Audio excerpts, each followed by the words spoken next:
Chris, one of the first steps of the process, after we've gathered all the information, checked the vehicle in, but before we're touching it, is that pre-wash. It's a very important first step, and I know it is for you in your process as well. Talk a little bit about why that is.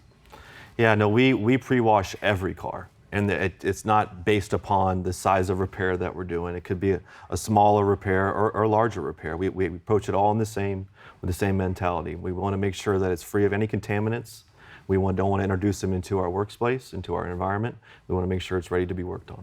And we want, a concentrated effort on the area.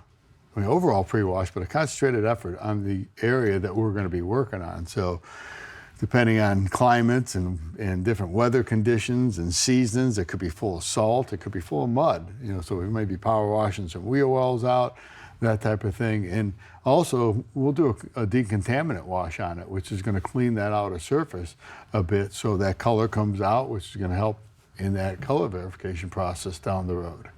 Yeah, and like you said, color-wise, right? So you're going to bring this vehicle into your paint booth or into your equipment and to other cars around that car. You want to make sure it's as clean as possible. If you found today's tip helpful, please hit the thumbs up, subscribe to the channel, and share the video. Comment below for any future suggestions. These videos are made possible by SCRS.